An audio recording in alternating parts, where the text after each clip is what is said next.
What's good, YouTubers and YouTubettes?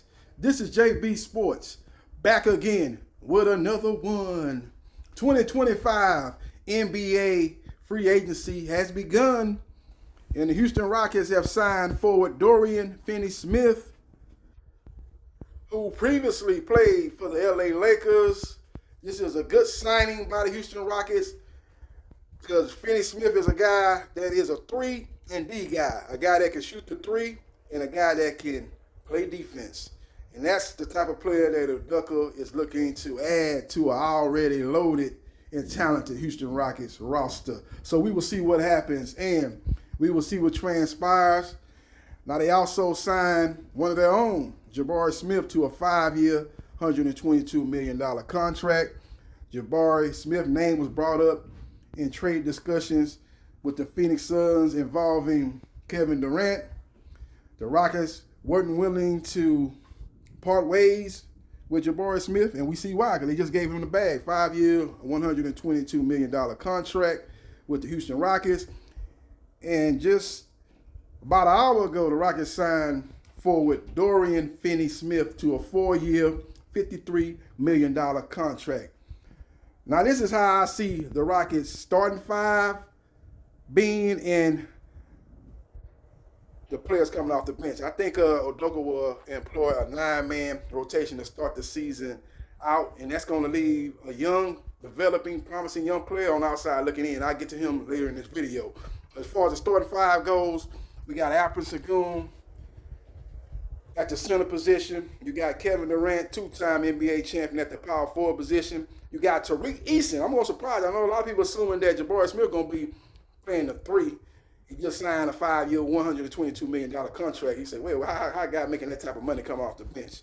But when you really look at it, 5-year, $122 million contract, what's that like? That's about a little over $20 million a year. You know, that's good money. Don't get me wrong, but you got guys that are coming off the bench making $30 million. You got guys that are number 3 option making $45 million. So this ain't out the ordinary. He's actually, if he continues to develop, man, the Rockets are getting a good deal. You know, they're getting a good deal, man. He's actually getting potentially, the Rockets will be getting him at a extreme good deal, considering what he brings to the table. So we will see what happens and we will see what transpires.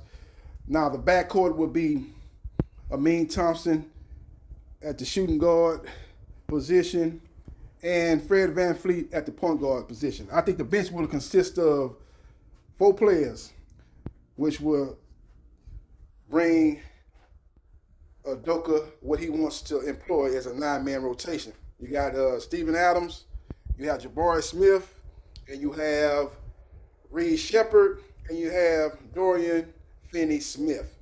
Now Cam Whitmore will be that 10th guy. Usually when you're the 10th guy, you're not guaranteed to get consistent minutes. You know, just depends on how the game going, the circumstances of who you playing. And, you know, some teams implement 10-man rotation. I think Steve Kerr did that last year, but that's when they had only one superstar, basically when they had Steph Curry, and he was just basically trying to overwhelm teams with his depth. That's not the case with the Rockets. The Rockets have one of the better starting fives. I believe they will employ a 4-man bench, and it'll be a 9-man rotation in totality.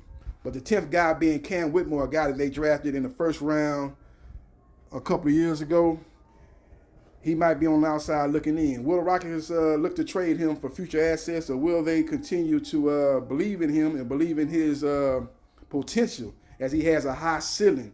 He's a guy that is a scorer, but he got to learn how to play the NBA game, learn how to play organized basketball on an NBA level. To me, his game is too much AAU ball. He's got to get that out of his playing style.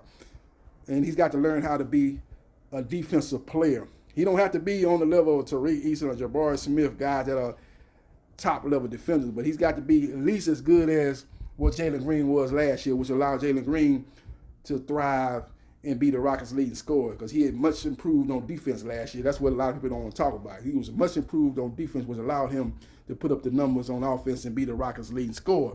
That's the level that Cam Whitmore must be able to reach if he wants to get minutes with the Houston Rockets. So we will see what happens, and we will see what transpires. But the Rockets making moves, making waves, and staking claim as one of the top contenders in the NBA. I do believe they are the number one threat to the Oklahoma City Thunder, who is this year's NBA champions.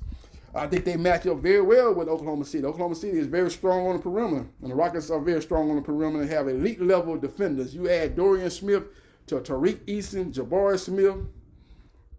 Those guys, even Kevin Durant at this age, very, very long team. I'm going to tell you something. They got a young guy out of Oregon that they brought in last year as an undrafted free agent. His name is Dante out of Oregon. If he can get that foul trouble out of his system, he is a foul a minute on another level, man. This guy, man, you know, they got a category of leaders of in basketball of fouls per minute. He'll be at the top of the list, man. He can't stay on the court, man.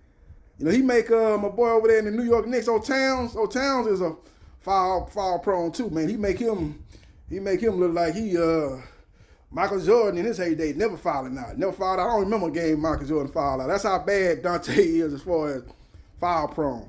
If he get that corrected, this guy is a elite shot blocker, good rebounder, very athletic, will be a menace in the pick and roll with a Fred VanVleet or Kevin Durant. Because they go in the pick and roll, you throw it up there, it's Lob City, South Side. You know what I'm saying? Remember Lob City out there on the West Coast with the LA Clippers and Blake Griffin and DeAndre Jordan? That's what Dante can bring to the table as far as athleticism and stuff like that. That guy is hella athletic. If he can get his foul situation under control, he could be a good acquisition. But as of right now, they're not looking at him to be a serious player as far as a team contributor next year. I think that Steve Adams is going to get first dibs as the backup center to Alperen Sengun, but he's a guy that could get some minutes. As we've seen last year, Steven Adams did miss time with injuries.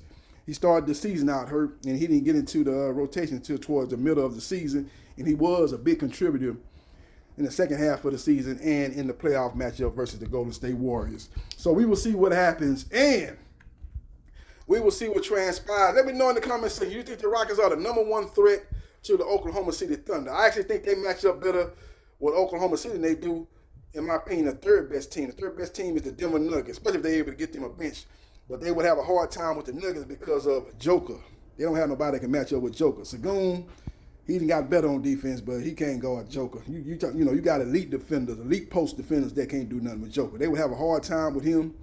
If they played him in a playoff matchup, you probably might see Jabari Smith on him a little bit, maybe with Kevin Durant, or maybe they go with a guy that's a little bit more, not as big, but maybe can get up under Joker, who's not a guy that really looks to get the ball deep in the paint. He likes to get the ball kind of on the outside of the paint and then go to work, with his post moves, work his great footwork and get his shot off. He's just not the guy that's looking to just get deep paint position time and time again. So maybe you do what Oklahoma City did, that put Caruso on Joker. He did a good job of making Joker have to work for his offense. And in my opinion, he was the OKC's best defender on Jokers, even better than Chet Holmgren or Jalen Williams. He did a better job than either one of those two guys who are traditional big men. So we will see what happens, and we will see what transpires.